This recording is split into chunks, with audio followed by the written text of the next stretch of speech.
Your Partner in Success Radio is a free business podcast with host Denise Griffitts. It's all about great stories, conversation, and context to help you move your business and life forward with actionable tips and advice from her guest experts. To listen and subscribe, just find us on iTunes, Google Play, or wherever you consume your podcasts.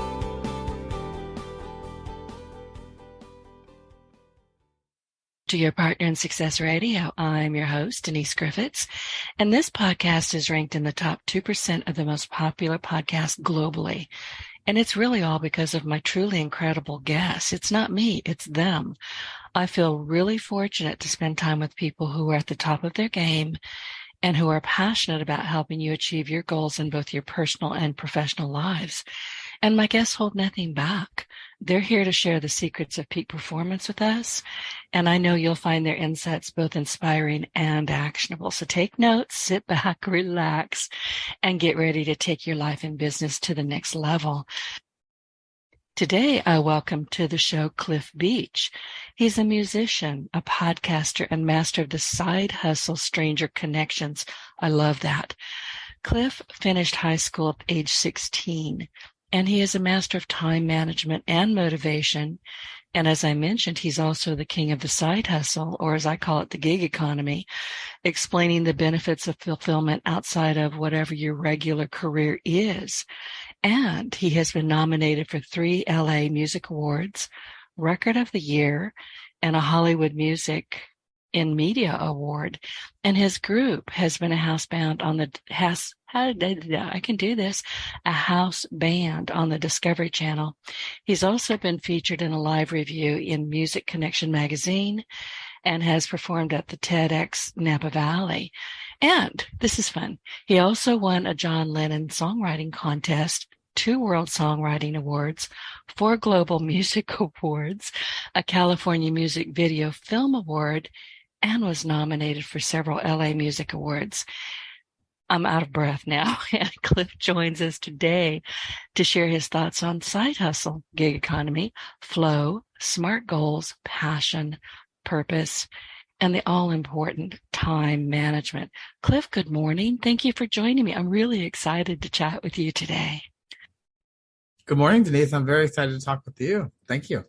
Oh, it's my pleasure. When we had our pre-interview, I was scribbling notes like crazy, like, gee whiz.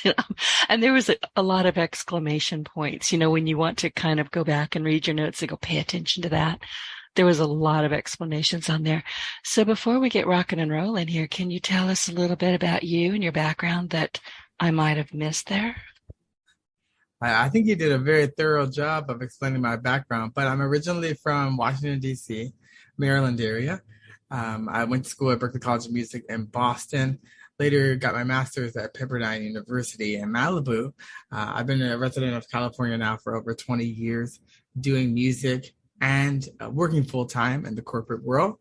And so, yeah, it's very exciting to be able to come onto the podcast and talk about the book, Side Hustle and Flow, that's out now on Amazon, Audible, Kindle, from Black Spring Press Group, the publisher. And I discovered through life and essentially writing everything down about my life that I had stumbled upon this gig economy or side hustling, or what I like to call is the Hollywood shuffle, but you can shuffle in any city. There you go. I'm writing that down.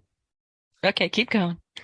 But it was interesting because at the time, as a musician, people would say, well, if you're not doing music full time, then you're not, really as dedicated, which I don't believe is true. I think we're at a point where people will have to, try multiple things. And by having a full-time job, it allows you the autonomy to be able to fund with fund money that you save, these projects that may or may not make money. I also talk about side hustling in a different way where it isn't necessarily always about making money. Sometimes it's just about creating space or creating time for self-care or for spending more time with your family.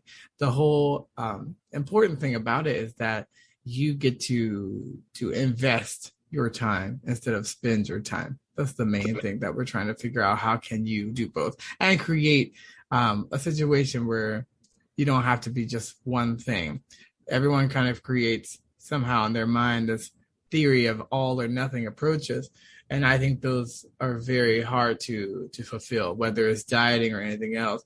If you fall off or you don't do as much that day, it's okay to get back and do it the next day, or it's good to be able to do it a little bit of time versus no time. So I think it's just the way you think about it. The mindset is very important. It is. And the more you narrow your mindset, the more you narrow how you view things, the more you really cut off your creativity. And listen, I didn't know for the longest kind of time that I was actually a creative. I had no idea. I thought I was a left brain nerd. I just rational thinking. I just never considered that I might have some creative bones in my body, but it was always there. I just didn't recognize that people would come into my home and say, oh, who decorated your house? Well, I did. Oh, where'd you get that? I pulled it out of a trash can and redid it. My house honestly is, early matrimony and, sometimes from the thrift store. Some of it's really good stuff. Some of it's antique, but it all works. And I never paid attention to that. And I was a jeweler for a long time. And I can tell you right now, if a diamond's got yellow in it, and I can tell it from 3 feet away, still didn't realize that I had that magic until I started my podcast. It's like, all of a sudden I'm around. Well, let me back that up a little bit. When I went to school and got a computer science degree, I'm a web developer, and that's when my creativity just went through the roof. And then not too long after that, I started this podcast, and all of a sudden I'm like, oh, how did I not know this about myself? And I'll bet you people who are listening to us right now are going, how did I not know that about myself? Definitely. I mean, that's part of the self-discovery process. I think we just get so busy that we don't ask ourselves questions to figure out, what our passions and our purposes are. And I've talked to a lot of people that say, oh, I'm not very creative. And actually what we found statistically, if you look at the TED Talk from Sir Ken Robinson talking about education reform, is that it's our education system really that beats out creativity from us. So if you ask a kindergarten class who's creative, everyone raises their hand, because at that time, everyone is excited about being creative. What happens is that by the time you get to 12th grade and you ask the same question, very few people raise their hands, because people have been forced into a system that puts you into a box where you have to color inside the lines. And everybody is so afraid of sticking out or being weird or being abnormal that's why people think they're not creative. You're all taught the same thing and have to answer the same. Look, I didn't do well in school. I did not. I hated it. To me, it felt so restrictive. And I bet it did for you as well. It did. I did well in school in terms of learning and being able to fill out books. But my behavior scores were always abysmal. And my mom would get called all the time. And so if you look just at my early report cards, you would think, wow, this was like a really problem child. But I wasn't. I just was very fiercely independent, and I didn't listen. Not because I didn't respect my teachers, but because I wanted to do my own thing. And school wasn't built for that. And I was accelerating too fast for the classroom that they had to scramble to really give me enough to do. It's more busy work, essentially. But we now know that people learn in multiple styles. Like some people learn from reading, some people don't. Some people learn visually and audio only, and then some people learn kinetically. They have to actually physically do something. Like I see someone fixing a car, and now I can do that because I've seen it and I've done it. So I think school is more about creating, like Dilberts, essentially. Like they just want, worker bees. But right. That's not always a great model. No, it's not. And it wasn't for me. And I knew it early on. I just didn't know what to do about it. So I basically just ignored everybody and kept my nose in a book. I read everything. I mean, I've been reading. You talk about kindergarten. I started reading when I was 3. I taught myself because there were books everywhere, and I would just pick them up and, start reading fanatically, if you will. And when I was in kindergarten, I'll never forget my teacher calling my mom into the classroom and saying, Denise says she can read. Now, I know she's lying. Why does she say she can read? And my mom was 5 foot nothing much and a half, but she could jump like a flea. I was the shortest one in the family at 5'7.5". I don't know how she managed it. We went from 5'7.5" to 6'2", but she stood up real straight and she looked at this Amazon of a woman who was a very good teacher, but she was just not going to believe what a 5-year-old had to say about reading. And my mom looked at her and said, well, she can read. And that flummoxed the teacher. And this is one of my few remembrances of school because I really didn't enjoy it. But I remember the teacher just looking at my mom and saying, well, how can she read? And my mom looked at her and said, because we didn't tell her she couldn't. And that has been in the back of my brain forever. Yeah, no, it's definitely like that. I was the same way. And I remember when I switched from my mom reading to me at night to me reading to her at night. But yeah, that's true. Yeah, I had a lot of teachers like that as well, that they were like, well, why does he know like his times tables, and why can't he do math and know how to read and know such, collegiate words so young?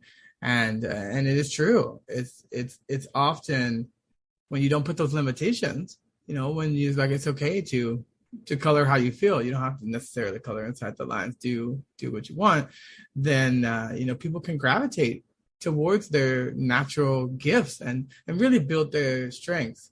Because a lot of times school will say, okay, well, you're really weak or deficit in this area, work on that. But then ultimately you just end up with like average weaknesses, like you've built up strong weaknesses, but is that really like the best use of your time? Like if that's not your natural gift, just work on your strengths, the things you get or excel at and have passion for and purpose for, because you're not going to be able to do everything. If accounting is not your thing, pass it on. It's like that level of math may not be advantageous to you if you're working more in English and writing and reading and things like that. I'm not saying that you shouldn't try to learn, but there is a certain point where it's like, we really need to figure out the aptitude of like what people gravitate towards, and then, let them learn. And really bringing back, I think, apprenticeships. I think there needs to be more of learning what to do before you're doing it. And, this brings us back to the gig economy, side hustle, Hollywood hustle, which I love. There comes a point, I think after we're adults and we've said, okay, did that, tried that. Oh, Lord have mercy, that didn't work. Then we finally just give free rein to who we are and what we bring to the table, talking about passion and purpose. And that's, I think, when the magic, when the magic really starts showing up. No, yeah, I agree. And I think it is a sweet spot, so we praise the young in many ways all the time, but I think it's really, around the middle ages, at 30 plus, 40 plus, I think that's when you really start to hit a stride. Even 50 plus, I think where you start to really be able to take all of these things that you've learned and turn them into some very interesting things and expand your universe. Again, when we talk about mindset, when you have a limitless mindset or a growth mindset, science has now learned that your brain is still adapting and changing and learning and being able to take on new tasks and new complexity much later in life than people had originally anticipated. So there's different types of intelligence and they change over time. So sometimes being more experienced and older can be a blessing in disguise. In the same way, I tell people all the time, if you want to get advice or information, like if you're a young person getting married, I don't want to go to a marriage counselor who's spouting off theory. They're not married and they haven't been married 30, 40, 50 years. It's not advantageous to me to listen to someone to tell me what they think it should be. I want to talk to someone who actually lived it. And that's what my book is about, showing you the last 20 years of actually living it. But I never tell people to do exactly what I did, because I think that's impossible. You can't put lightning in a bottle or rehash the past. Everything is constantly changing. New apps are developing. Different industries are coming up. So I don't think you can do the same thing, but I think there are success clues in there and habits that you can develop. And those things haven't changed, like being able to time manage. I think when people talk about time management, though, they think about managing time. Well, in theory, we know that you can't actually do that. I mean, time is a constant. It doesn't change. We have the same 24 hours no matter what. But again, it's how you invest them versus how you spend them. So if you're thinking about investments, you're thinking about return on investment. And really now I tell people return on effort. Would I do this again if I had to do it all over again? Is this worth my time? That's something that you have to ask yourself. And only you can answer that. I had a professor that I worked for doing research, and I learned how to ask questions. And I told her that she taught me how to ask the right questions, and she corrected me. And she said, there is no way to ask the right questions. You just have to ask questions and then later decide if they were right. And that's a different thing, but it's true.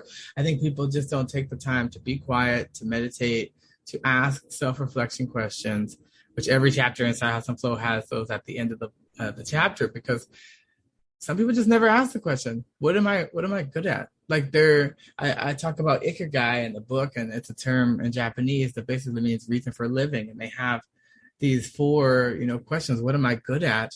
What am I here for? What can the society benefit from me? And, what do I love to do? What do I enjoy to do? That kind of thing. And it's important. They have people who have, more people than anyone else who have lived over 100. And they say the secret is that, they found something that they enjoy to do. If they enjoy sailing and being by the water, then they move by the water, and they know that about themselves. But sometimes, we're forced into these buckets where it's like you end up now in hospice interviewing people dying, and their huge regret in life is that they lived the life that someone else wanted. I became a doctor because mom wanted that. I didn't want to do this, so it's like that. We don't need more people to do that. And we definitely don't need more people that are going into the grave with all their great ideas. We were created to dream and to get stuff out there. And if we don't ever work in our passion or our purpose or something that's fulfilling to us to solve our own problems, to eventually solve the world's problems, then we've done ourselves and the world a disservice. And sometimes you're the only person that can do that. So if you don't, we'll never get that book, that song, that podcast. You are the miracle that you've been waiting for, and we need you. That was beautiful. And I'm almost speechless, which really doesn't happen very often. But you said that so beautifully, and there was nothing there that I could argue about or even ask a question about. It was just perfect. But you're right. We have to, you said something a bit ago about self-reflection. I think that's something that people don't probably do enough, because sometimes it's painful. Sometimes you're like, oh, I've got that icky memory. I don't like it. I'm going to flinch away from it. Examine it, and then put it away. Put it up in the attic. You don't need to go with it anymore. But I think if people would sit with themselves more than they do, turn off that stinking television. Turn it off. I hate TV. I've always hated it, even as a kid. But yeah, just there are so many wonderful things that you can be doing right now. Just walk the dog, but don't sit on the couch, sinking into the cushion and letting some garbage entertain you. Think. Find your passion. Find your purpose. I don't know what else to say. It's just, I'm pretty passionate about not wasting your TV time watching TV. Do something different with it. That's my point. No, definitely. I mean, I think now in America, people are watching maybe a third of their life television. Oh, is it that much? It's a lot. I mean, people are average at least 5, to 10 hours a week, and that's at the low end. Some people are doing 20 plus hours, especially now with binging. People can literally watch series after series and continue. And now the thing is that we create all these things and they're amazing technology wise, but then we have no idea about like psychological ramifications. So like blue light, it helps people not be able to sleep as well, or hurts their eyes after a certain time from being in front of screens all the time. And you can tell the difference of, how people write, how people spell. based on what they're doing, that people are reading less and writing less and watching more, because people basically write like they speak. And even when I was writing the book, like I learned so much about English grammar and syntax that I had forgotten many years ago.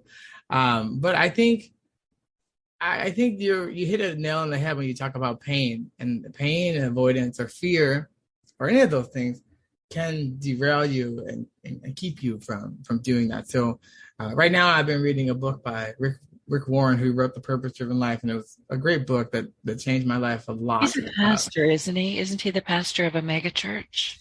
He was the pastor of a major church, Okay. a mega church. Yes, he retired now, but he wrote a book called Created to Dream, and so he's basically explaining now how people were created to dream, and I do believe that. And then from there, though, I love how he talks about all these phases and all these other D words, and the D words that first come up are difficulties and dead ends and disappointments. Because that's the thing. I think people think about dreams or think about creativity or think about purpose, and they have like this kind of Shangri-La field of dreams. Like if I dream it, it'll just happen and manifest. That isn't actually, I mean, that's part of it, but like that's not the end of it. So there's like, anything worth having is going to be difficult. So I do want to let people know that it will be hard work. As you know, if you're building a podcast, building an audience, it doesn't just all come together. No, it's not magic. And people say, Denise, you've been doing this for so long. Well, why did you do it? Like my mom said, nobody told me I couldn't. I just did it. And I started 15 years ago, which, I mean, honestly, this is a bit of an exaggeration, but there was maybe me and 10 other podcasters out there. We were rare on the ground. We really were. Now there's hundreds of thousands of podcasts out there, and I think that's wonderful. But so many of them are going to fail. And you know why? Consistency. They're not consistent. They're not showing up. They're really not, many of them that I've watched and kind of learned from, they're not using that podcast for what they're passionate about. They're just maybe trying to copy somebody else. That doesn't work, y'all. Don't do it. Be you. Show up. Be you. I love that. Yeah, I live by that all the time. I used to have a Snoopy card, Charles Schultz. My mom would always, I love Snoopy, and so she would always give me birthday cards, Christmas cards of Snoopy, and one of them she gave me one year said, be you. No one can tell you that you did you wrong. And so I live by that all the time. And it's true. He was a very smart man. He really, I'm like you. I love anything peanuts. But, the thing is, don't try to copy other people. If you're going to have the Hollywood hustle, the side flow, the side gig, podcasting is a side gig for me, but I don't monetize it. I don't make any money doing this. I do it because I get to meet people like you from all over the world. I'm an introvert. I'm a highly committed introvert. Truly. I'm not shy. I don't have any filters, and I do like people, but I can't be around people for more than about 59 3/4 minutes. They wear me out. Unless the conversation is just brilliant, I get worn out very quickly, and I have to go home and breathe and regroup. But I know this about myself. So podcasting is kind of my home. This is where I find mentors and fascinating people, and other people get to meet you as I meet you. What's wrong with that? No, I think that's beautiful. And I've met a lot of podcasters that do that. And I think a lot of podcasters are on the nerd side with a little bit of free spirit mixed in as well. But I do enjoy that. I mean, listening to people, learning from people, whether you're doing that in like a formal mentorship through score.org or someone that you know, or apprenticeship, or reading books and learning from podcasts and listening to audio programs and things like that. I think there are many ways to do it, but the beauty of it is that when I was writing the book, in the last chapter, I interviewed a few luminaries about what they do, and one of them, John Hope Bryant, who runs Operation Hope, a financial literacy program for at-risk youth and beyond in certain communities. He basically told me that your life may be the Bible that people read, the most. And so people are watching you, people are learning from you. And I love learning from from people. Like I said, not just with the marriage counselor who had been married 30 years giving me advice, so many people can give advice and you can learn from. That's why I like things like score.org. You have all these retired people who want to still be useful and mentor the next generation in those fields. So who better to talk about owning your own insurance company than a person who did it for 30 years? Or if you want to start a podcast, talking to someone who's had podcasts,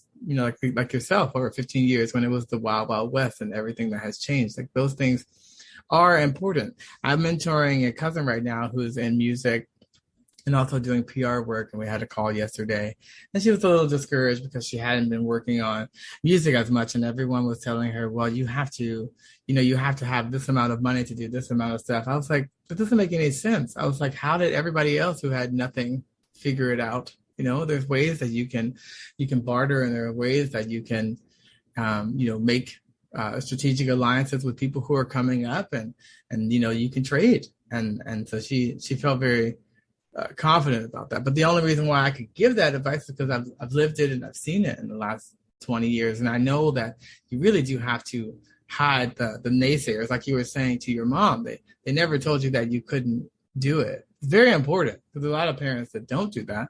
But also you see that historically when you look at someone like Roger Bannister, who was able to run under a 4-minute mile in the 1950s. And when people thought that was humanly impossible because you would have a heart attack and die from the exhaustion. He ended up running 3:59. And people are like, well, how did that happen? It's like, because he never thought that he couldn't do it. He was like, I'm just going to do my best and keep tracking my time and do that. And I interviewed another person in the book, Dr. Ivan Joseph, who did a TED Talk on confidence. And he ran a huge program at Ryerson University in Canada, track and field. And basically, he learned how to move goalposts with his track and field people so that, okay, if I want everyone to run a mile in under 5 minutes, so he would set the time and everyone had to run under 5 minutes, and 99% of people would do 4:59. So then he was like, well, I'm going to move up, past that to 4:30 and then eventually 4 minutes. Now everyone's running under a 4-minute mile pretty much. But nothing changed except that moving the goalposts made people be like, okay, now that's the new standard, So I think most people are trained to do the average, and to hold back. Yep. Just what they have to and nothing more. Yeah, we have a lot of people, especially in the corporate world, that are coasting. Like they know they can do enough work not to get fired, but I think that's a terrible model. I think everyone, in one of the book's chapters, I talk about You Inc. I think you should ask yourself, would I fire me? If you would, you need to fix something.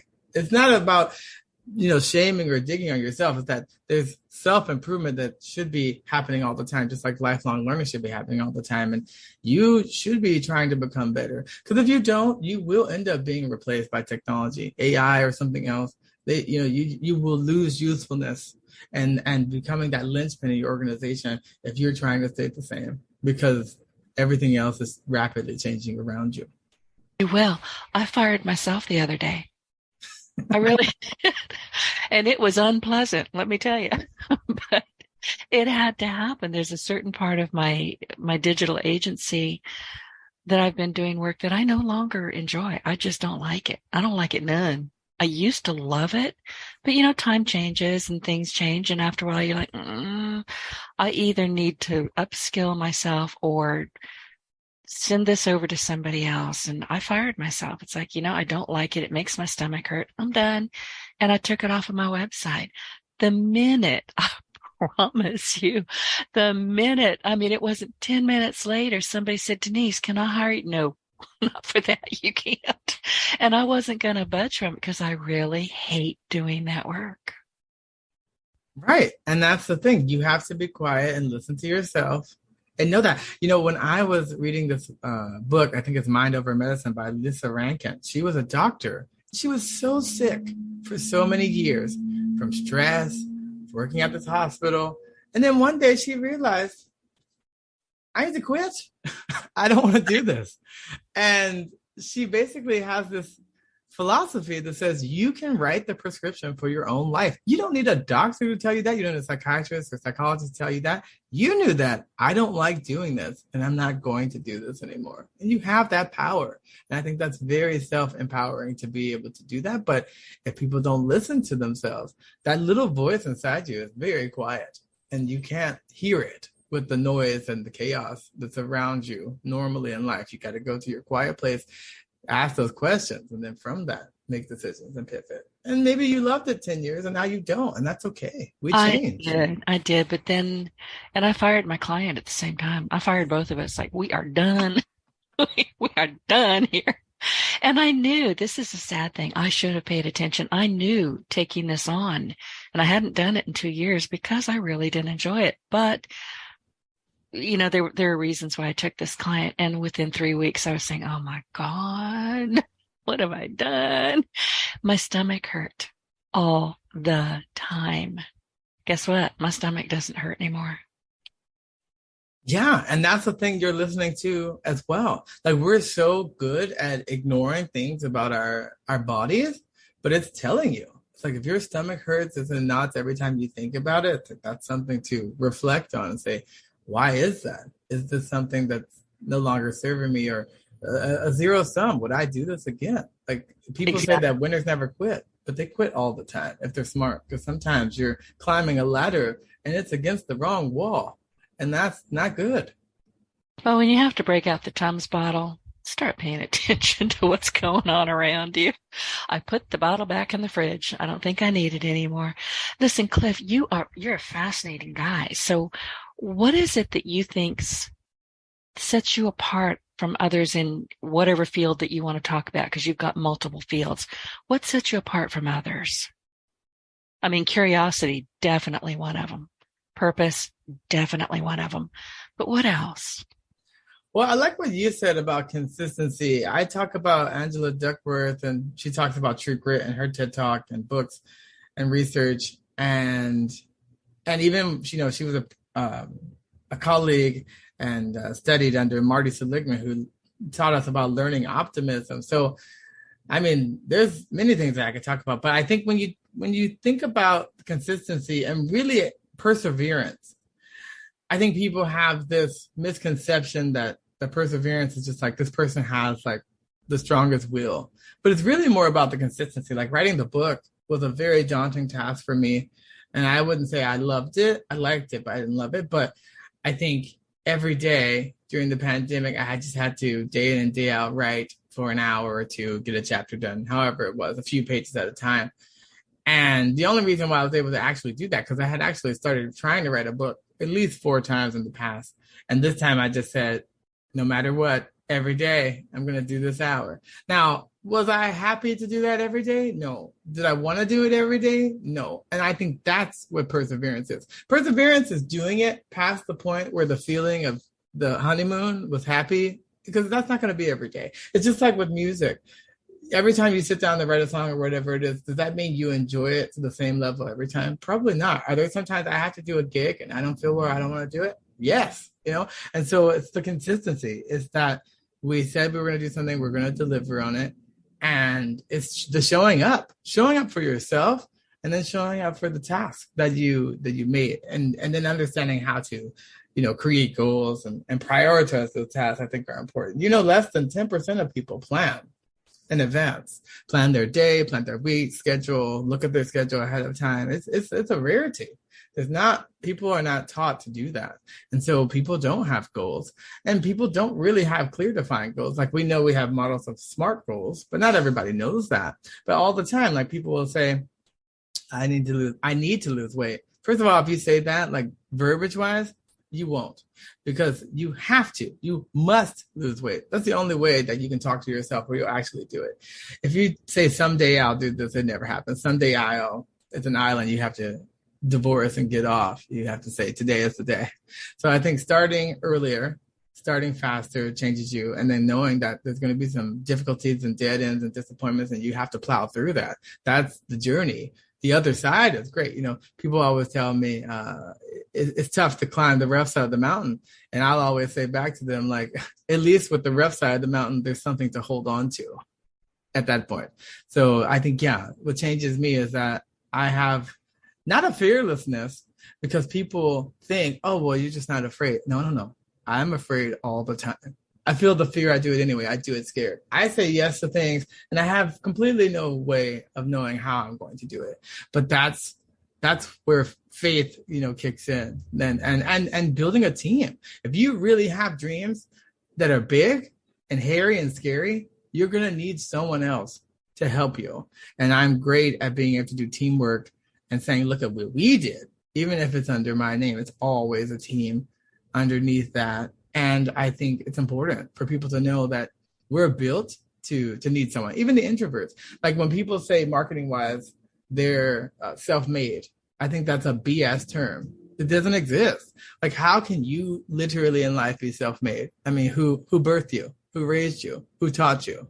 Who bought your product? Who were your clients? You know what I mean? Like, that doesn't make any sense to me. So I think you need people for sure in some capacity to be able to make that work. No one's an island, but it's definitely how you talk to yourself, how you think is what you become. And then from there, showing up for yourself, showing up for the tasks. And again, perseverance, true grit. I'm not talking about like in the fair weather. I'm talking about in the rough storms, having the perseverance to keep going. Then the other side breaks through, but that breaking through can be painful. And I think you can't hide from those pains. Like someone who's been through a painful situation, like someone who's lived through cancer, who else better to talk about it than someone who's lived it? So I think, your mess can be a message for sure, if you choose to make it that way. Exactly. And, you're talking about perseverance, and I've written it down several times because this one thing keeps popping into my head. And it was a conversation that I had with somebody the other day, and somebody was actually nagging at them to do something, to, do this, and it was getting ugly. And he said, I have to admire his perseverance. And I'm thinking, no, you don't. That's not perseverance. That's nagging. You need to cut that person loose, and probably permanently. So there's perseverance, and then there's perseverance. So choose your side there. There's definitely some stick-to-itiveness, but that's a very important thing, is that you have to be very careful who you share your goals with. Because, not everybody will have your best interest at heart. Some people who love you the best will be the worst to tell your goals to, because it's not. They don't understand. They don't understand. Yeah, not everybody will see your vision, and they want to protect you. And some of that protections can be harmful in terms of getting stuff out there, because any growth in life happens outside of your comfort zone. So it will be uncomfortable at some point, and you just have to be prepared for that.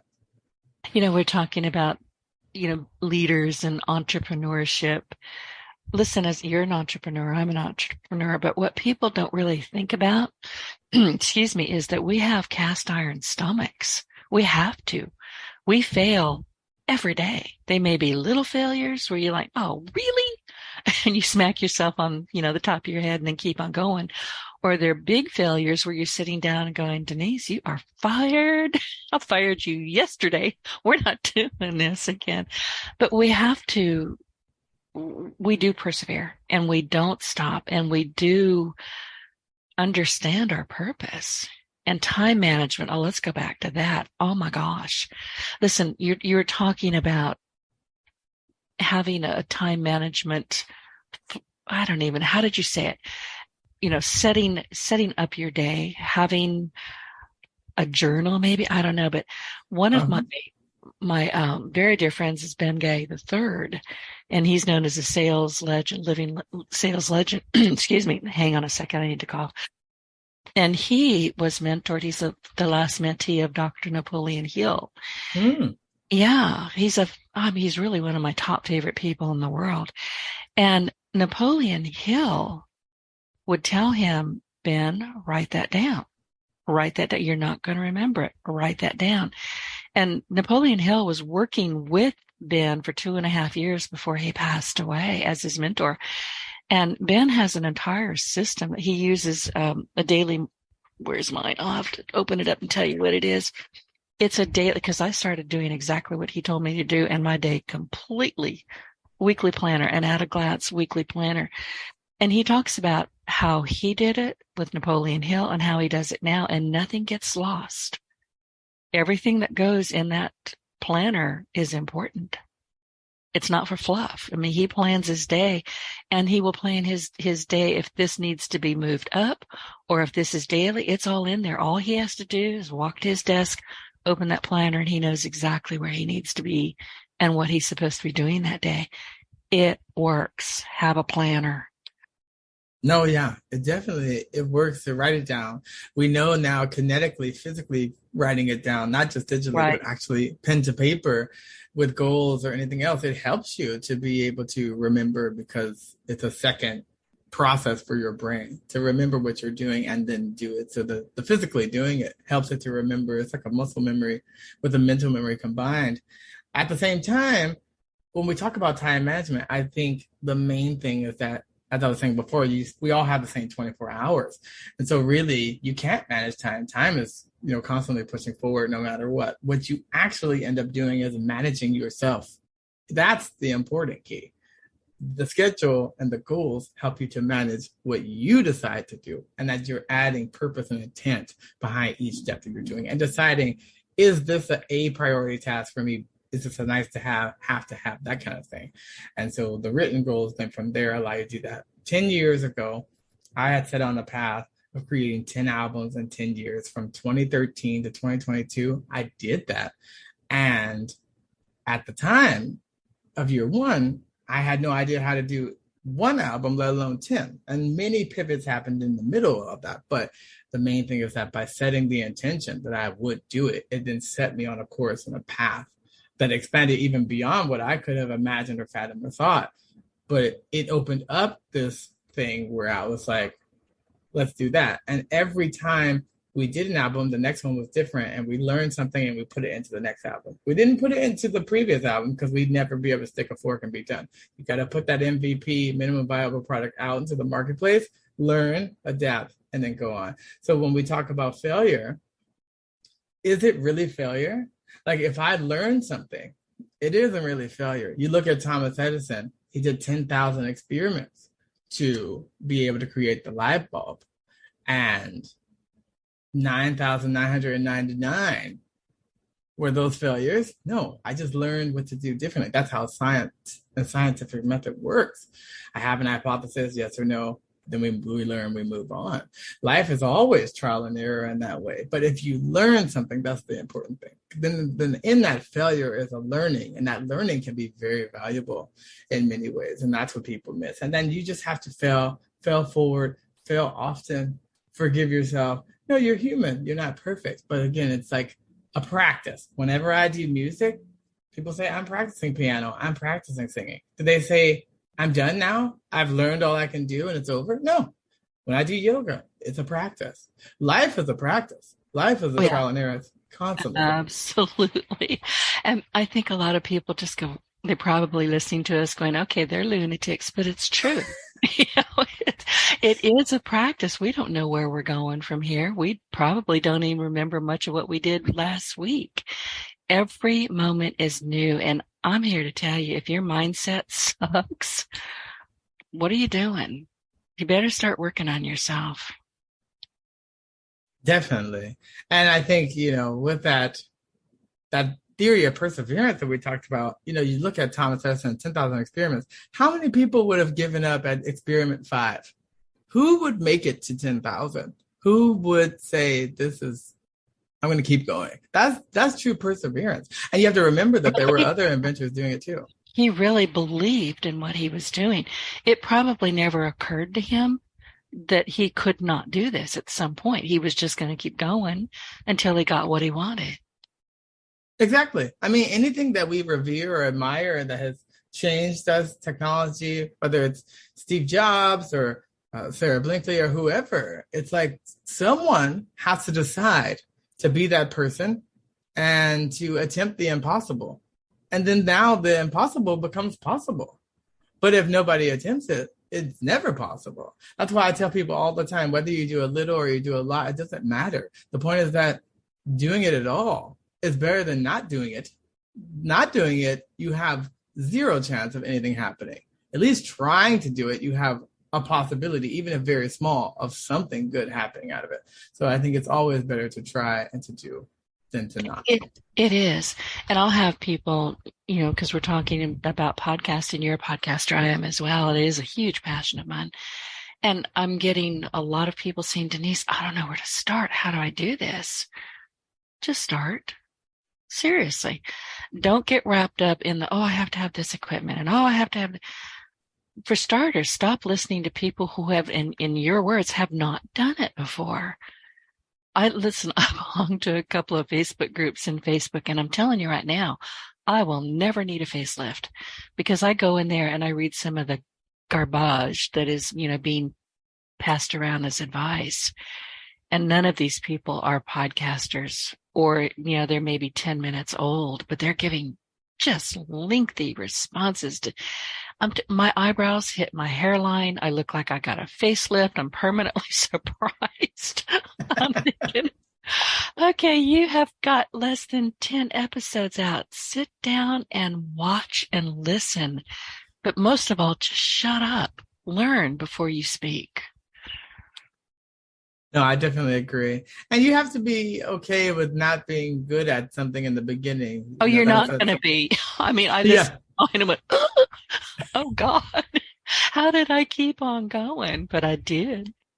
Oh yeah. Because you find yourself and you find your voice and you find your audience, and that takes time. And that's why, whether you're trying to lose weight or trying to learn an instrument, it always starts with fundamentals. It always has, some boring tasks associated with it, and it gets better as it goes. Some people really have a natural affinity and it takes off quickly, but most of us, it's not going to be great, but you don't have to be great to start, but you have to start to eventually be great. That's the thing. Now, think about it's an overnight success 20 years later. You don't know what went on in those 20 years.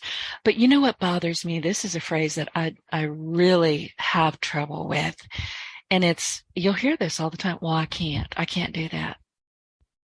My stomach just clenches up. It's like, I won't even use that word if I can avoid it. I will use the word won't. I'll substitute won't for can't. For instance, I don't swim. You know why? Because I don't know how. But I never say I can't swim. I'll just say, well, I won't. Mm-hmm. And it doesn't mean that at any time in life you couldn't take lessons and learn. The power is always there. I think you're right. If people say I can, then they're right. If people say I can't, then they're also right. Because you have what you think. And that's the thing we've learned now versus the conscious mind and subconscious mind, that the mind does not distinguish reality from fiction. That's why when you watch a scary movie, you have all the body responses of someone actually chasing you, even though you're only watching something in your mind isn't real. Your mind doesn't distinguish that. And so if you tell yourself you can't, whether that's true or not, your mind will believe it. We know that from the placebo effect versus the nocebo effect. If you believe it will help you, it will, even if it's a sugar pill. If you believe it'll hurt you, it will, even if it's a sugar pill. And that's fascinating to me, that the mind is that powerful. So even if you're working out and you think, oh, I'm going to work on biceps, it's my body. No. It's the mind. The mind tells the bicep to do the movements. And then from there, when you start focusing on the bicep, you naturally grow in that area, because where we focus and what we think about is what we become. You're not getting an argument from me. I firmly believe in that mindset. Yeah, and I also think that your mind is largely guided by your heart. And I don't mean the organ. I mean, how does your heart feel? How do you feel? How do you treat yourself? How do you treat everybody else? And that translates up into your mind, how you work. And I know it didn't make any sense to me even. I hope, some people can understand where I'm going with it. It didn't sound like it made sense, but it made sense to me. No, it definitely makes sense to me. For many years, I've dealt with in myself, my own heart. And there's a few things. I think, first of all, I had to do an exercise in a book where they were list, the people who are most important to you. And, I'm my mom, my dad, my siblings. And then you flip the page over and they're like, did you list yourself? Yeah. And I was going to ask you, where were you? That's a nice list. Shouldn't have you been at the top? Yeah, but we're kind of programmed to like don't think about myself, but then it's like that Right. doesn't work. It's like you're on an airplane, they're like put your mask on first. Why? Because if you don't and you become incapacitated, you won't help anybody, and now you become a liability. So it's like you kind of have to put yourself first. And when you think about that from a heart standpoint, it's there's a lot of brokenness in this world, and so maybe you had parents that told you you couldn't, and you have to now do the self work to say that wasn't right, that wasn't true, and my parents did the best they could. Maybe that wasn't the best, but now I'm an adult, and I can't carry the baggage of what mom and dad did. I'm self sufficient. I'm a self person. I need to figure out a new path and tell myself new things. It's like all the time science is changing. As a kid, we had the food pyramid, and they're like, this isn't actually right. That stuff is garbage. Yeah. They throw that in the trash. So it's like things change. You have to constantly push back on perceptions and old information. A few years ago, I stopped drinking because I realized it was no longer serving me. And I just one day said, no more. I'm not going to drink alcohol anymore. And it's been great. And it gave me so much more clarity in life. But, according to culture, being a musician, people drink all the time. And so it was just a norm. And so only when I pulled out and said, yeah, it's affecting my health, I'm getting older, do I really want to do that? Is this necessary for me? Again, asking those questions. And I said, this isn't working. Not because I had a problem, but because I didn't want it to become a problem. And I also just was like, I don't need this. Like, this isn't serving me. Now, from the heart standpoint, nobody drinks just because. It's always for something. I have a social anxiety.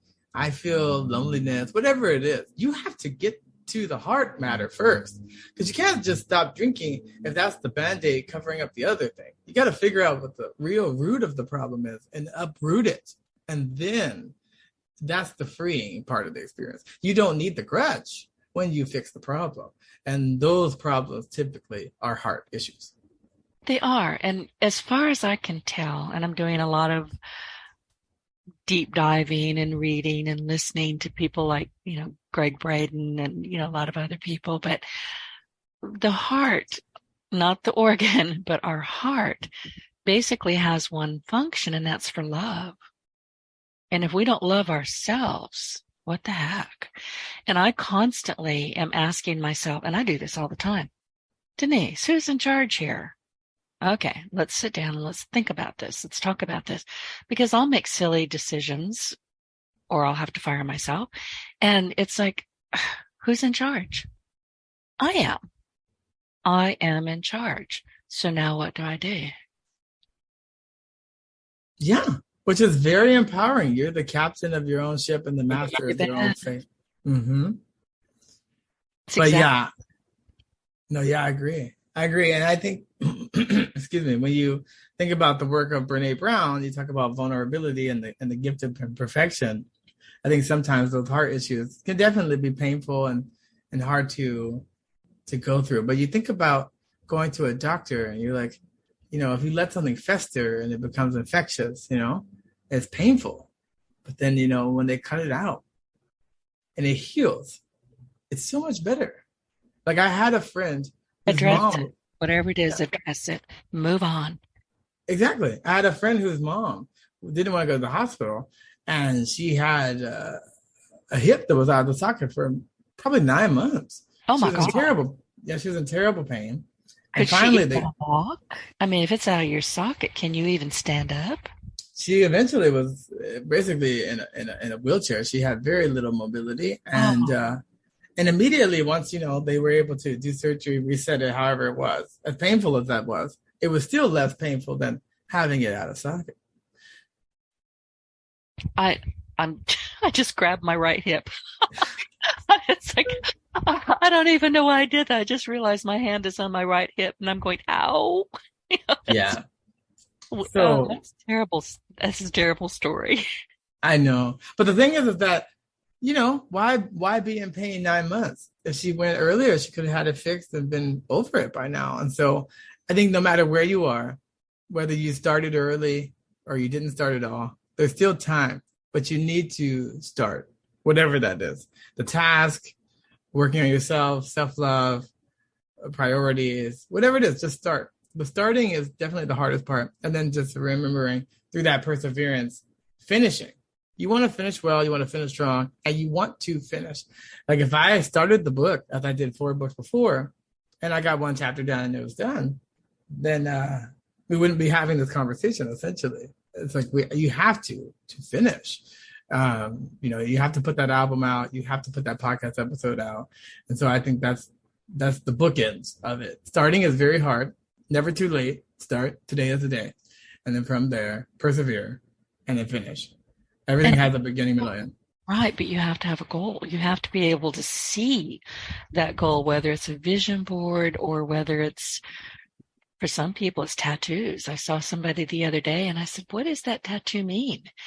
And she said, well, it's a goal. I'm going to do this. I said, she can't avoid it. It's right there on her wrist. And I think internally we have tattoos. We have the tattoos of when we didn't do it, for sure. You know, it bugs me, not what I do, what I didn't do. And you were talking earlier about, what the brain knows, what the subconscious knows. I do this all the time, and maybe you do as well. There's always going to be something at the end of the day when I'm finally able to say, oh, I think I'm going to sleep now, because sleeping is not one of my higher skills. It never has been. Even when I was a child, my mom would find me in the closet tying my father's shoes together. Apparently, I didn't like him very much.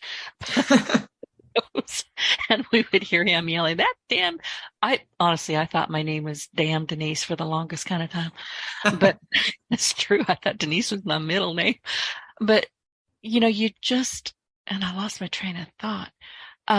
Where was I going, Cliff? What was I going? You weren't able to sleep. You never were able to sleep. I'm not really much of a sleeper. I don't require a lot of sleep, and I actually enjoy being awake and thinking. I have a squirrel brain. And when I can finally feel that, I'm going to go to sleep now, I get all excited and I will stop what I'm thinking, if I was reading something, which I often read myself to sleep, I will close my eyes. I will look, actually I'm lying. I will open my eyes and I will look up at the ceiling to my ceiling fan, which is where I think spirits live, or ghosts. I'm not sure what's up there, but there's something up there. And I will speak out loud because I'm speaking to the universe. And I will say, this is something that I need an answer for, or a resolution, or I just have a quick question. Can you give me the answer? And I ask it out loud. I'm not kidding. 3:18, Cliff. It doesn't matter if I went to sleep at 1:18. At 3:18, I'm wide awake. And there's the answer. Because my subconscious knew what I was looking for. I just had to ask. Oh yeah, there's much literature on that your mind is constantly working in the background. And so you should definitely ask those questions out loud and journal. And when you wake up, write things down, because, coming out of those dream states, it's a different brainwave pattern. And then also, it is important to rest. I'm learning that now. That's when the body repairs itself. So for all of those who don't sleep well, proper sleep, it definitely helps with cortisol levels and stress on your body and repair and restorative things for your body. So it's something that we have to just work on, like anything else. I'm a cat napper. Well, I'm lying. They sleep 18 hours. I don't. I sleep like a baby.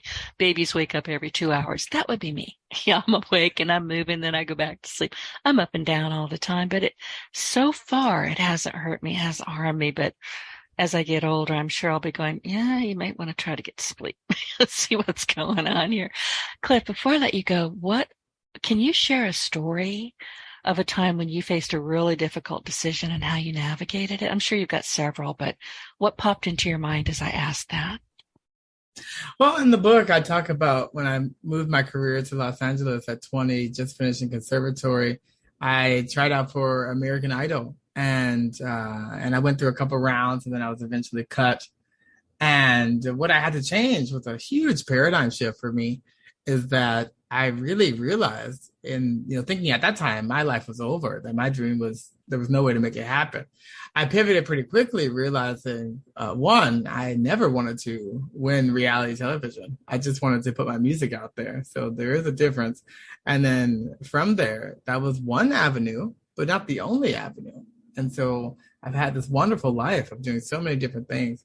And if I had said, oh, well, that didn't work out, it's over, and let me cash in my chips and do something else, then we wouldn't be having this conversation 20 years later. You look at someone like Jennifer Hudson. Jennifer Hudson was on American Idol. She got cut before the end and didn't win.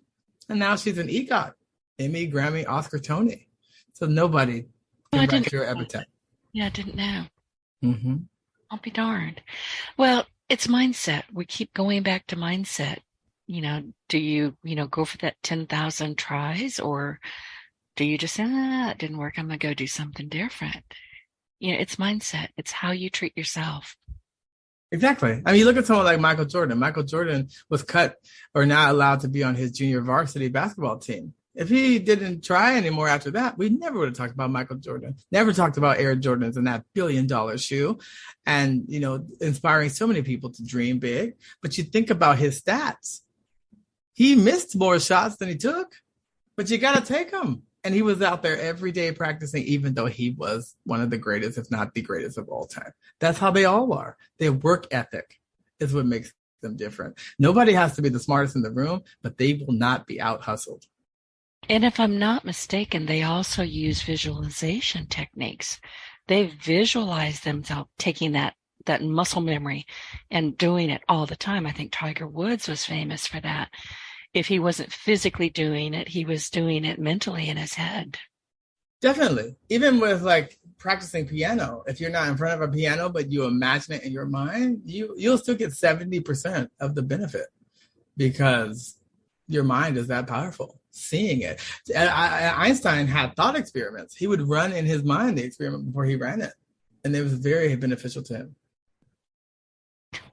I am fascinated by him. I always have been. I mean, how can you not be fascinated by a man that he didn't know when to stop. He didn't want to stop. Everything was fascinating to him. Everything was important to him. And if it wasn't, he moved on and did the really important stuff. I mean, he really is somebody that we should all look up to. Mm-hmm. But you look at him, he failed. He couldn't pass his high school equivalency exam. Yeah, it teaches you everything you need to know about government schools. Exactly. Don't even ask. Let's not go down that road. Well, see, it doesn't prove how smart you are, though. That's the thing. No, it doesn't. Keep going. I'm sorry. I didn't mean to interrupt. Oh, no, it's okay. You go. I was just saying that it was, again, another story of perseverance. If he had taken that exam and said, well, I'm just no good, we would never have been talking about Einstein. So I think you just have to say, you know what? I'll just keep trying. And Exactly. maybe that's not my thing, something else. Yep, that's exactly right. Cliff, it has been such a pleasure chatting with you today. Is there anything else that you would like to share with our audience before I reluctantly let you go? No. I mean, I'd love to hear stories that people are hustling or doing anything. People can always email me, cliff@hustleandflow.net. I think, again, our stories are impactful up to the point where it intersects with someone else's story and inspires them to be the thing. You know, I think Tupac, who was an amazing rapper, said, I don't really care as much about what I do. I care about, inspiring that next person who changes the world. And that's ultimately what I want to do and leave a legacy of planting trees that I may never sit under, but that helps the next generation. So I think if, Zig Ziglar was right. If you help enough people get what they want, then you can get what you want. So as much as I talk about my story and me, it's really more about we and the unity and community and how I can help other people achieve those dreams on a small or big scale. And it's not about necessarily to have clients or make money. It's just that I really enjoy the satisfaction of helping people get unstuck. And like I said, I think side hustle and flow is one way to do it. And then just remembering that flow part is super important. So as I study Qigong and Tai Chi and yoga and other stuff like that, the breathing through life is important. When you're in pain, you breathe through it, and the flow, just focusing on your breath, like deep breathing, that stuff is very important. I've been talking a lot recently on this podcast about breathing. It's something I think that's in a lot of people's minds right now. And you spoke of Zig Ziglar when I mentioned my friend Ben Gay, who He worked with, or Napoleon Hill worked with him. He was also very good friends with Zig Ziglar and hired Zig Ziglar sometimes. So, you get to know the darndest stories just by listening and reading. It's terrific. And you mentioned very quickly where people can connect with you, but where can they find you? They can find me at cliffbeachmusic.com or sidehustleandflow.net. They can find the book, Side Hustle and Flow, on Amazon, Audible, Kindle, or blackspringpressgroup.com. And all my social medias are at Cliff Beach Music. Perfect. Well, listen, before we wrap up today's episode, if you have enjoyed today's chat and found our insights helpful, please leave us a review and a rating on iTunes. Your feedback helps me improve and reach more people on their own success journeys because I get to meet people like Cliff. So don't forget to hit that subscribe button, leave a review, and share your Partner in Success Radio with your friends and your colleagues. And thank you for tuning in, and we will catch you on the next one. Cliff, again, it has been a pleasure, and I thank you. The pleasure is all mine, Denise. Take care, and all the best to you. Get your voice heard. If you would like to launch your own far-reaching podcast, contact Denise Griffitts at yourofficeontheweb.com and go to the podcast tab.